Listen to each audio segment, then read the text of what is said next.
الله وملائكته يصلون على النبي ইন্না অর্থ নিশ্চয়, মালাইকা অর্থ ফেরেশতা, ইউসাল্লুনা আলান নবী রাসূলের উপর দুরূদ পাঠ করে। তাহলে আল্লাহ তাআলা এই আয়াতে কারিমার মধ্যে আমাদেরকে বোঝায় ইন্নাল্লাহা ওয়া মালাইকাতাহু ইউসাল্লুনা আলান নবী, আমি আল্লাহ তাআলা স্বয়ং আমার বন্ধু মুহাম্মদের উপরে দুরূদ শরীফ পাঠ করি।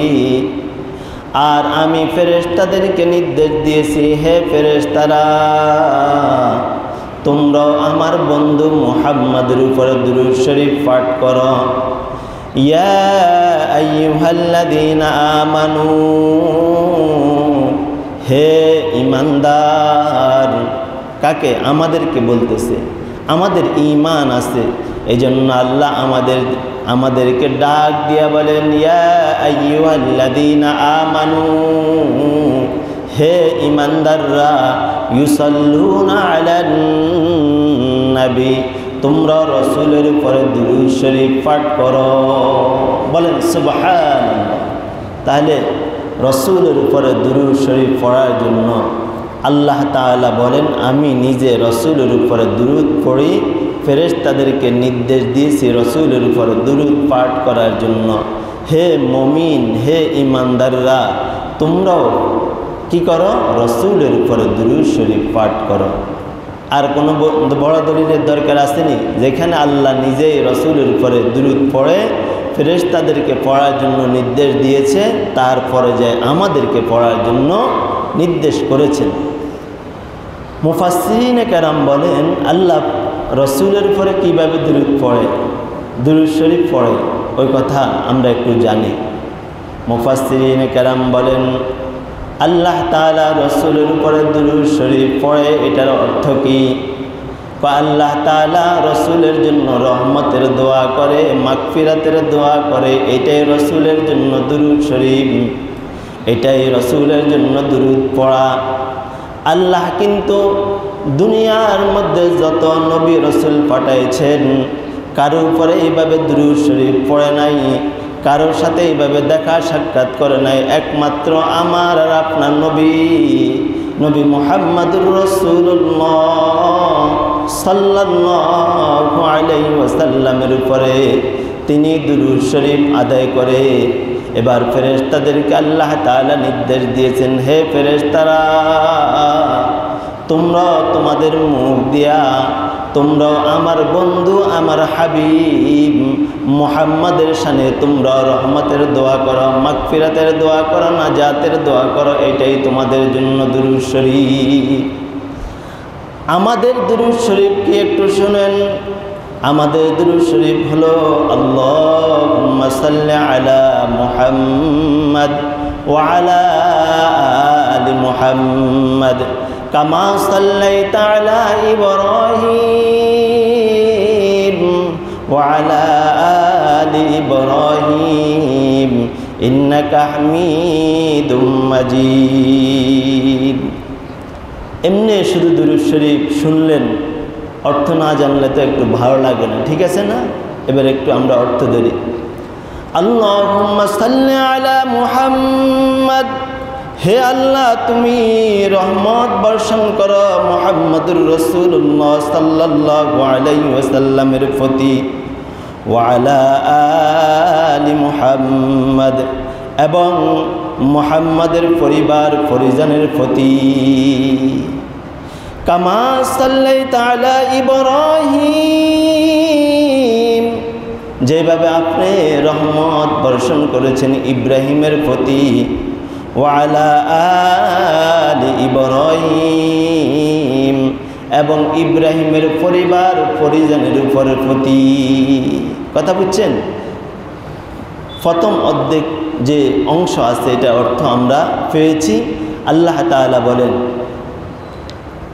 দুরূদ শরীফের অর্থ আল্লাহুম্মা সাল্লি আলা মুহাম্মাদ, হে আল্লাহ আপনি রহমত বর্ষণ করেন মুহাম্মাদের প্রতি, মুহাম্মাদের পরিবার পরিজনের প্রতি ওয়ালা আলি মুহাম্মদ কামা সাল্লাইতা আলা ইব্রাহিম, কিরকম আপনি মুহাম্মাদের উপর রহমত বর্ষণ করবেন, আপনি ইব্রাহিমের প্রতি যেভাবে রহমত বর্ষণ করেছেন।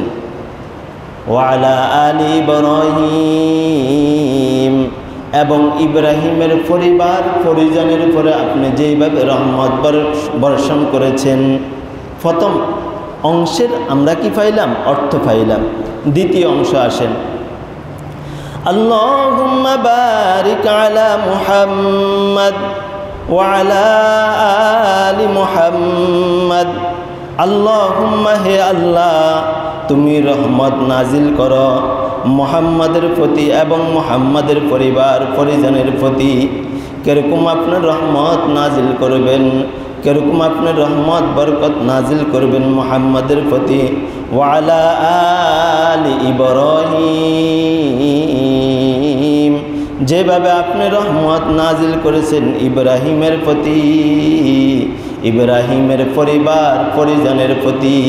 ইন্নাকা হামিদুম মাজিদ, ইন্না, নিশ্চয়, হামিদুম মাজিদ, হে আল্লাহ, আপনি রহমত নাজিল করেন, নিশ্চয় আপনি তো খুব প্রশংসনীয়। ইন্না, নিশ্চয়, হামিদুম মাজিদ, আপনি তো প্রশংসনীয় এবং সম্মানিত। তাহলে আমরা রসুলের পরে দুরূদ শরীফ পড়লে কি অর্থ আমরা এটা পেয়েছি, কি লাভ, এটা আমরা ইনশাআল্লাহ সামনে বলতেছি। আমরা দ্বিতীয় নম্বর আসি যে রাসূলুল্লাহ সাল্লাল্লাহু আলাইহি ওয়াসাল্লামের মুআজিজা আর অন্য অন্য নবীদের মুআজিজা কেমন ছিলেন। রাসূলুল্লাহ সাল্লাল্লাহু আলাইহি ওয়াসাল্লামের মুআজিজা 3000 ছিল, আর অন্য অন্য নবীদের মুআজিজা একটা ছিল। একজন নবীর কথা বলি যেহেতু সময় সংকীর্ণ। হযরতে মূসা আলাইহিস সালামের মুআজিজা, তিনার হাতে একটা লাঠি ছিল। মূসা আলাইহিস সালাম তার লাঠি দিয়া কখনো যখন তিনি কি করতেন, তিনি যখন লোহিত সাগরের মধ্যে আঘাত করলেন তখন লোহিত সাগরের মধ্যে রাস্তা হয়ে গেলেন। আবার মূসা আলাইহিস সালামের যে লাঠি ছিল ওই লাঠির মধ্যে তার মুআজিজা ছিল। এই লাঠি দিয়া যখন ইহুদি খ্রিস্টানরা যখন তাদের কি করলেন, তারা তাদের প্রতিমান আনলেন, আনিয়া তারা যখন জাদুবিদ্যা শুরু করলেন, মূসা আলাইহিস সালামের লাঠিটা মূসা আলাইহিস সালাম আল্লাহ তাআলা নির্দেশ দিলেন, হে মূসা, জাদুঘরের যে জাদুবিদ্যা ছেড়েছে ওটার সামনে তোমার লাঠিটা তুমি ছেড়ে দাও, এটা সাপ হয়ে যাবে। সাপ হইয়া অন্যান্য যে জাদুবিদ্যা তারা ছেড়েছে ওগুলা এই তোমার সাপটা গিলে খেয়ে ফেলবে। বলেন সুবহানাল্লাহ। তাহলে মূসা আলাইহিস সালামের মুআজিজা একটাই, তিনার লাঠি। কি? তিনার লাঠি। আমার আর আপনার নবীর মুআজিজা 3000 চেয়ে তো বেশি। আমরা আজকে সময় কম, দুরূদের ফজিলত আমরা বয়ান করতে হবে, এই জন্য আমরা মাত্র 10টা মুআজিজার কথা বলবো 3000-এর মধ্যে। এক নম্বর, রাসূল করিম সাল্লাল্লাহু আলাইহি ওয়াসাল্লামের মুআজিজা। আবু জেহেল রাসূলের সামনে যাইয়া হাতের মধ্যে কিছু ছোট ছোট পাথর নিলেন আর বললেন, মুহাম্মদ, আমার হাতের ভিতরে কি আছে যদি তুমি বলতে পারো তাহলে আমি তোমার উপরে ঈমান আনবো। রাসূল করিম সাল্লাল্লাহু আলাইহি ওয়াসাল্লাম বলেন, এ আবু জেহেল, আমি কেন বলবো? আমি বলার দরকার নাই, তোমার হাতের ভিতরে কি আছে ওই জিনিস বলে দিবে আমি যে আল্লাহর পয়গম্বর। বলেন সুবহানাল্লাহ। হাতের এই ছোট্ট ছোট্ট পাথরগুলা বলতেছে, আশহাদু আন্না মুহাম্মাদুর রাসূলুল্লাহ। আমি পাথর সাক্ষী দিচ্ছি আমি মুহাম্মাদের উপর ঈমান আনলাম। বলেন সুবহান। এক নম্বর মুআজিজা। দুই নম্বর, রসুল করিম সাল্লাল্লাহু আলাইহি ওয়াসাল্লামকে আবু জেহেল, উতবা, শাইবা, আবু লাহাব, আবু সুফিয়ান এই কাফেররা বেদিনরা বললেন, হে মুহাম্মদ, রাত্রের বেলায় যে চন্দ্র দেখা যায়, এই চন্দ্র যদি তুমি এইখান থেকে ওই জায়গার মধ্যে দুইটা ভাগ করতে পারো, আমরা তোমার উপরে ঈমান আনবো। রাসূলুল্লাহ সাল্লাল্লাহু আলাইহি ওয়াসাল্লাম হাত দিয়া শাহাদাত আঙ্গুল দিয়া ইশারা করলেন, সাথে সাথে ওই চাঁদটা দুই ভাগ হয়ে গেলেন। বলেন সুবহানাল্লাহ। সূরা নাজমের মধ্যে আছে। ওই আয়াতগুলো আর হাদিস বললে সামনে কথা বলা যাবে না, আমার যে উদ্দেশ্যের মধ্যে আমি যে ফুঁসতে পারবো না। তাহলে রাসূলুল্লাহ সাল্লাল্লাহু আলাইহি ওয়াসাল্লামের দ্বিতীয় মুআজিজা, তিনি চাঁদকে শাহাদাত আঙ্গুল দ্বারা দুই ভাগ করে দেখাইছেন। বলেন সুবহানাল্লাহ। তৃতীয় নম্বর রাসূলুল্লাহ সাল্লাল্লাহু আলাইহি ওয়াসাল্লামের মুআজিজা, একটা খেজুর গাছ এক বেদুইন দেখাইতেছে। এক কাফের বলতেছে, মুহাম্মদ, তোমার সামনে ওই যে দেখা যাচ্ছে খেজুর গাছ, এই খেজুর গাছ যে তুমি যে নবী, আল্লাহর পয়গম্বর, এই কথার উপর যদি সাক্ষী দেয় তাহলে আমি তোমার উপরে ঈমান আনবো। মুহাম্মাদুর রাসূলুল্লাহ সাল্লাল্লাহু আলাইহি ওয়াসাল্লাম বললেন, হে ইহুদি শুনো, খেজুর গাছের ওইখানে আমি কেন যাব? খেজুর গাছ আমার কাছে আসবে আর তোমার সামনে খেজুর গাছ আমি যে নবী এ কথার উপর সাক্ষী দিবে। ওই খেজুর গাছকে আল্লাহ রাসূল ইশারা করলেন, সাথে সাথে ওই খেজুর গাছ ছোটো বাচ্চার মতো হাঁটিয়া চলে আসলেন। হাঁটার পরে আসিয়া রাসূল করিম সাল্লাল্লাহু আলাইহি ওয়াসাল্লামকে বললেন, ও মুহাম্মদ, আমি সাক্ষী দিচ্ছি আপনি যে আল্লাহর পয়গম্বর। বলেন সুবহানাল্লাহ। তাহলে কয় নম্বর গেছে? 3 নম্বর। 4 নম্বর, রাসূল করিম সাল্লাল্লাহু আলাইহি ওয়াসাল্লামকে কাফের বেদিনরা বললেন, হে মুহাম্মদ, আমাদের সামনে একটা মৃত সাপ আছে, মৃত যে গুই সাপ আছে, এই গুই সাপ যদি সাক্ষী দেয়, মৃত গুই সাপ যদি সাক্ষী দেয় আপনি মুহাম্মদ, তাহলে আমরা আপনার উপরে ঈমান আনবো। রাসূল করিম সাল্লাল্লাহু আলাইহি ওয়াসাল্লাম বললেন, হে গুই সাপ, তুমি জীবিত হয়ে যাও আর মানুষের কাছে বলো আমাকে যে আল্লাহ তাআলা নবী হিসেবে পাঠাইছেন। বলেন সুবহানাল্লাহ। গুই সাপ সাথে সাথে সাক্ষী দিলেন, তুমি হলে আল্লাহর হাবিব সাল্লাল্লাহু আলাইহি ওয়াসাল্লাম হলেন আল্লাহর পাঠানো পয়গম্বর, তোমরা তার উপরে ঈমান আনো। বলেন সুবহানাল্লাহ। 5 নম্বর, রাসূল সাল্লাল্লাহু আলাইহি ওয়াসাল্লামের মুআজিজা, যুদ্ধ চলাকালীন সাহাবায়ে কেরামের পেটের মধ্যে খাবার ছিল না। একজন সাহাবী সে তার বাসার মধ্যে একটা বকরি জবাই করলেন। একটা বকরির 10 থেকে 12 কেজি গোশত হয়। এই একটা বকরি জবাই করলেন আর তার ঘরের মধ্যে কিছু জব আছে, আটা আছে। এই আটাগুলা তার স্ত্রীকে বললেন, তুমি এই আটাগুলা মেখে রুটি বানাও। আর বকরিটা জবাই করলেন আর রাসূলুল্লাহ সাল্লাল্লাহু আলাইহি ওয়াসাল্লামকে বললেন, ও মুহাম্মাদুর রাসূলুল্লাহ সাল্লাল্লাহু আলাইহি ওয়াসাল্লাম, আজকে আপনি আমার সাথে আমার বাড়ির মধ্যে যাবেন, আপনার দাওয়াত। সাথে সাথে রাসূলুল্লাহ সাল্লাল্লাহু আলাইহি ওয়াসাল্লাম 3000 সাহাবীকে বললেন, হে সাহাবীরা, জাবের রাদিয়াল্লাহু তাআলা আনহু আজকে দুপুর আমাদেরকে দাওয়াত দিছে, তোমরা আমার সাথে যাবে। জাবের রাদিয়াল্লাহু তাআলা আনহু ভয় পেয়ে গেলেন আর কানে কানে যাইয়া বললেন, ওগো বিশ্বনবী, আমি মাত্র ছোট্ট একটা বকরি জবাই করেছি আর সামান্য কিছু জব আটা আমার ঘরের মধ্যে আছে, আপনি 3000 সাহাবীকে দাওয়াত দিয়েছেন, আমি কি খাওয়াবো? রাসূল করিম সাল্লাল্লাহু আলাইহি ওয়াসাল্লাম বলেন, হে জাবের, আমি তোমার সাথে তোমার বাড়ির মধ্যে যাব। তোমার যে বকরিটা জবাই করলে ওই ফাতিরের মধ্যে আমি হাবিবের কিছু লালা মোবারক দিব, আর যে রুটি আছে ওই রুটির মধ্যে আমি কিছু লালা মোবারক দিব, আর এটা 3000 সাহাবী সবাই খাইয়ে আরও থাকি যাবে। বলেন সুবহানাল্লাহ। তাহলে রাসূলের 5ম মুআজিজা গেল। 6ম মুআজিজা, রাসূলুল্লাহ সাল্লাল্লাহু আলাইহি ওয়াসাল্লাম আল্লাহ তাআলা তাকে যে ষষ্ঠ মুজিজা দিয়েছেন, কোরবানির দিন আমরা যে কোরবান করি, আমরা তো হযরতে আদম আলাইহিস সালামের সন্তান হাবিল আর কাবিলের কোরবানির ইতিহাস শুনেছি। এখানের মধ্যে আছে যার কোরবানিটা আল্লাহ তাআলা কবুল করবেন, তার কোরবানিটা আকাশ থেকে আগুন আসিয়া জ্বালায় আল্লাহ তাআলা আসমানের মধ্যে নিয়ে যায়।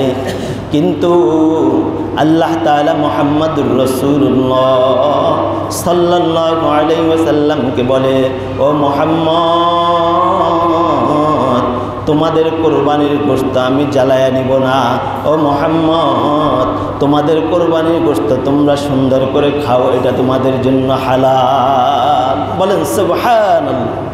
যদি কোরবান হালাল না হতো, আগুনে আসিয়া জ্বালাই আসমানের মধ্যে নিয়ে যাইতো, তো কিছু কোনো গোশত খাইতে পারতেন না। দেখেন আল্লাহ মুহাম্মদের উপরে কত দয়া আর মায়া।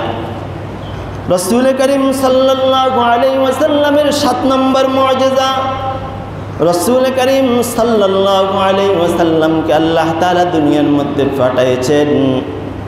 জয় নবীকে আল্লাহ তাআলা আদমকে পাঠাইছেন, তার উপরে যে সহিফা ছিল ওই সহিফা উঠাই নিয়ে গেছেন।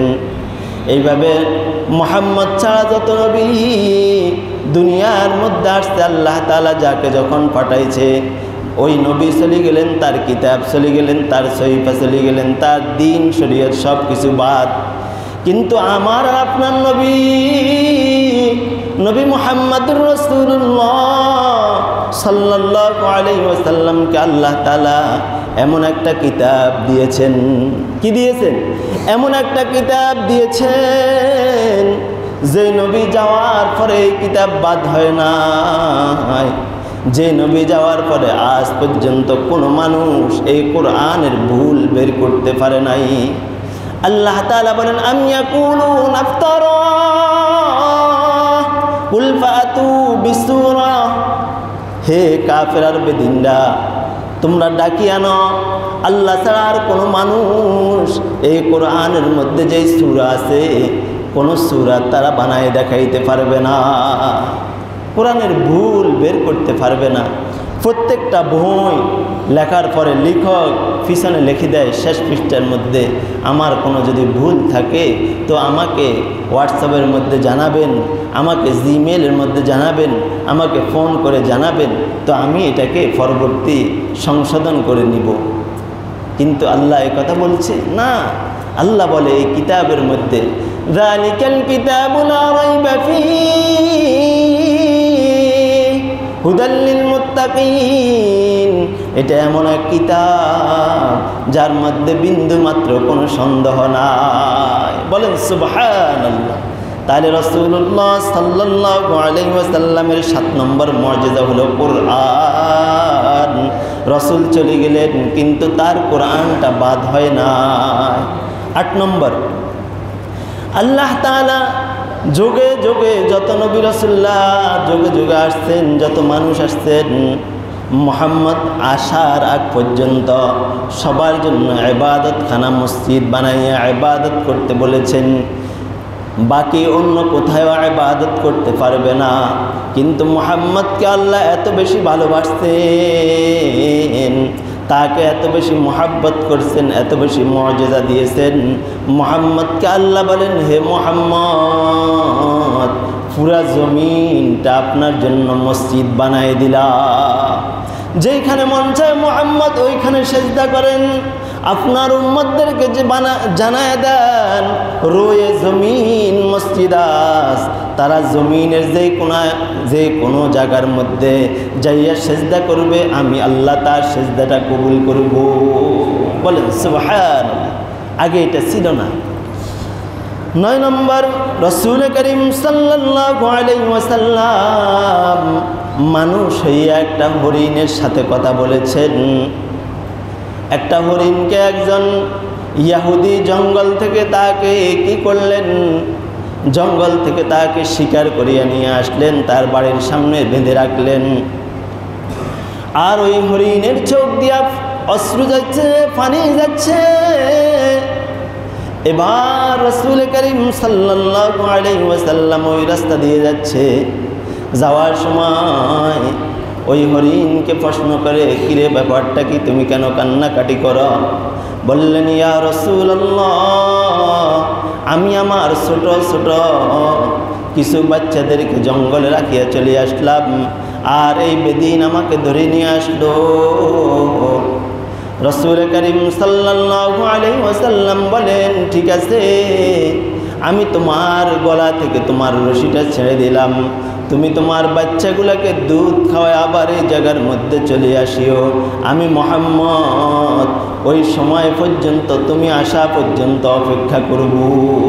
বলেন সুবহানাল্লাহ। তাহলে রাসূলুল্লাহ সাল্লাল্লাহু আলাইহি ওয়াসাল্লামের 9 নম্বর মুআজিজা গেল। 10 নম্বর রাসূলুল্লাহ সাল্লাল্লাহু আলাইহি ওয়াসাল্লামের মুআজিজা, রাসূলুল্লাহ সাল্লাল্লাহু আলাইহি ওয়াসাল্লামের সাথে আল্লাহ তাআলা তার সাথে ফেস টু ফেস। মেরাজের রাত্রে আল্লাহ তাআলা প্রথম আসমান থেকে দ্বিতীয় আসমান, এইভাবে 7 তবক আসমানের পরে লোহ কলম সব কিছু শেষ করার পরে আল্লাহ তাআলা রসুলকে তার পাশে বসাইলেন, কথাবার্তা বললেন। এটা আর আল্লাহ তাআলা দুনিয়ার অন্য কোনো নবীর জন্য এটা করেন না। বলেন সুবহানাল্লাহ। তাহলে রসুলের 10টা মুআজিজা আমরা আজকে শুনেছি। এবার আমরা দুরূদের ফজিলত কিন্তু এখনো শুরুই করতে পারি নাই। হাদিস ধরেন, রাসূল করিম সাল্লাল্লাহু আলাইহি ওয়াসাল্লাম বলেন, ক্বালা রাসূলুল্লাহ সাল্লাল্লাহু আলাইহি ওয়াসাল্লাম, মান সাল্লা আলাইয়া ওয়াহিদাতান সাল্লাল্লাহু আলাইহি আশারা। যদি কোনো ব্যক্তি রাসূলের উপরে একবার দুরূদ পড়ে, সাল্লাল্লাহু আলাইহি ওয়াসাল্লাম, সংক্ষেপে বলেন সাল্লাল্লাহু আলাইহি ওয়াসাল্লাম, আল্লাহ তাআলা সাথে সাথে তার জন্য 10টা রহমত পাঠিয়ে দেয়। বলেন সুবহানাল্লাহ। শুধু তাই নয়, আল্লাহ তাআলা তার জন্য, আল্লাহ পাক রব্বুল আলামিন 10টা মর্যাদা তার জন্য বুলন্দ করে দেয়। বলেন সুবহানাল্লাহ। শুধু তাই নয়, যারা শুক্রবারে আসরের পরে রাসূলের পরে 80 বার দুরূদ পড়বে, সাল্লাল্লাহু আলান নাবিয়িল উম্মি, বলেন সাল্লাল্লাহু আলান নাবিয়িল উম্মি ওয়া আলা আলিহি ওয়া সাল্লিম তাসলিমা। যেই ব্যক্তি 80 বার এই দুরূদ শরীফ পড়বে, তো আল্লাহ তাআলা তার 80 বছরের গুনাহ মাফ করে দিবে। বলেন সুবহানাল্লাহ। শুধু তাই নয়, যে ব্যক্তি রাসূল করিম সাল্লাল্লাহু আলাইহি ওয়াসাল্লামের উপরে দুরূদ পড়বে, রাসূল করিম সাল্লাল্লাহু আলাইহি ওয়াসাল্লাম বলেন, কিয়ামতের দিন আমি তাকে দেখতে পাবো। আর আমার উপরে দুরূদ পড়ার কারণে আল্লাহ তাআলা একজন ফেরেশতাকে নিয়োজিত করে রেখেছেন। ফেরেশতা লিখবে, আল্লাহ দক্ষিণ লাউতলি জামে মসজিদের মধ্যে আপনার আব্দুর রহমান, বাবার নাম সলিমুল্লাহ, মায়ের নাম আমেনা, দক্ষিণ লাউতলি থেকে আপনার উপরে একবার দুরূদ শরীফ পাঠাইছে। ফেরেশতা যাইয়া আল্লাহ রাসূল সাল্লাল্লাহু আলাইহি ওয়াসাল্লামের কাছে আপনার নাম ঠিকানা সহ আপনার এই দুরূদটা পৌঁছায় দিবে। আর সাথে সাথে কিয়ামতের মাঠে রাসূলুল্লাহ সাল্লাল্লাহু আলাইহি ওয়াসাল্লাম আপনাকে জিজ্ঞেস করবে, কিরে তুই না দক্ষিণ লাউতলি জামে মসজিদ থেকে আসছস, তুই না আমার অমুক বান্দা রহিমুল্লাহ কলিমুল্লাহ আব্দুল্লাহ, তুই না অমুক বান্দা আমি হাবিবের শানে দুরূদ শরীফ পড়েছ, আজকে আয় হাউজে কাউসারের পানিটা তোকে একটু পান করাইয়া দিই। বলেন সুবহানাল্লাহ। যে ব্যক্তি হাউজে কাউসারের পানি একবার রাসূলের হাতে পান করবে, তো 50,000 বছর পর্যন্ত তার পিপাসা লাগবে না। বলেন সুবহানাল্লাহ। সেই 50,000 বছর পরে তার পিপাসা লাগবে জান্নাতে যাইলে, তার আগে আর তার পিপাসা লাগবে না। এই জন্য দুরূদ শরীফ পড়তে চান না, কেউ যদি বলে বাকি নামাজের পরে দোয়া আছে, আপনি বলেন আমার কাজ আছে, তো রাসূল বলবে যে তুই তো তোর কাজে চলে গেলি, আমার কাজে আসলি না, তো তোর সুপারিশ আমি রাসূলের দ্বারা সম্ভব নয়, যা অন্যদিকে যা।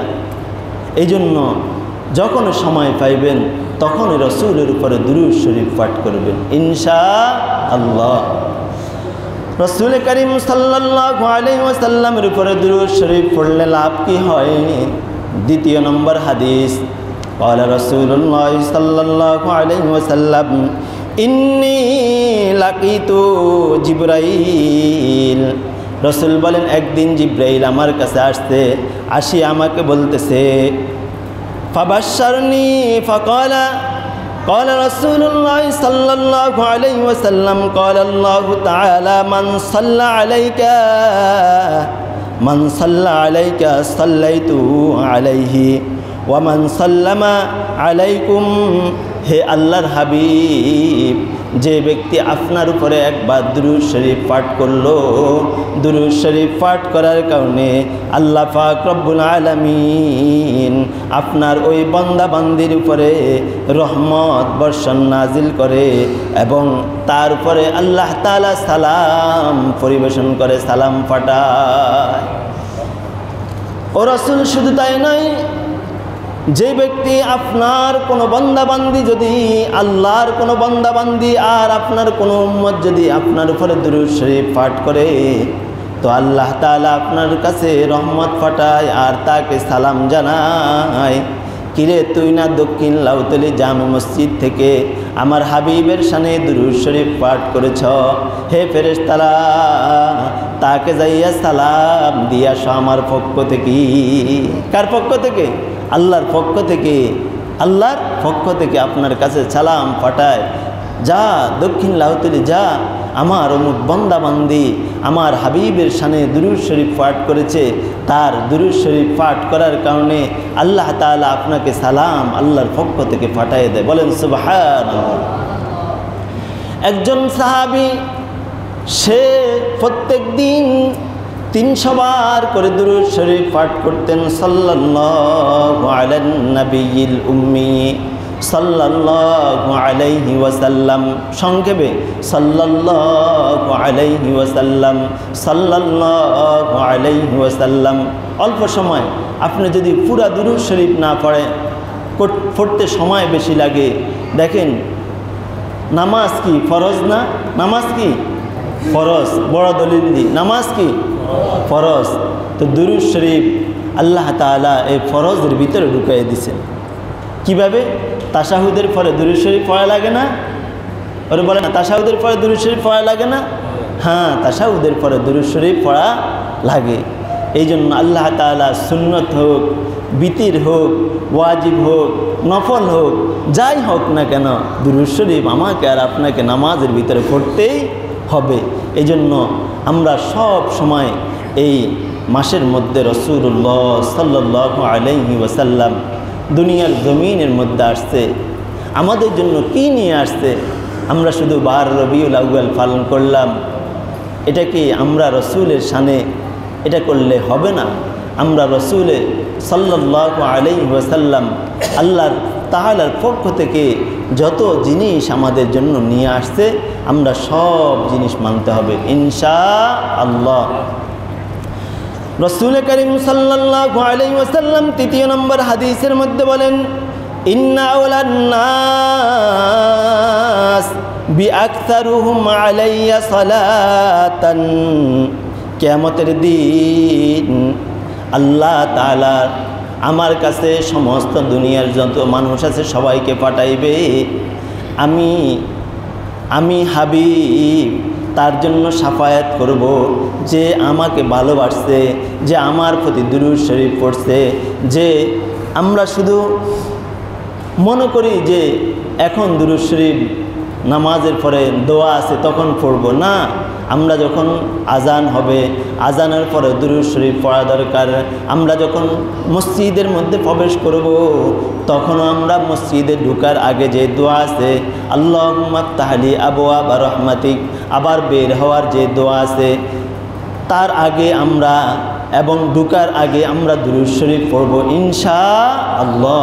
তাহলে আমরা আজকে আলোচনা থেকে পেয়েছি আমরা আল্লাহ রসুল সাল্লাল্লাহু আলাইহি ওয়াসাল্লামের শানে বেশি বেশি করে দুরূদ শরীফ পড়ব, তাহলে আল্লাহ তাআলা আমাদের জন্য রাজি এবং খুশি থাকবেন এবং রাসূলুল্লাহ সাল্লাল্লাহু আলাইহি ওয়াসাল্লাম কিয়ামতের মাঠে আমাদেরকে দেখতে পাবেন, আপনার চেহারা উজ্জ্বল।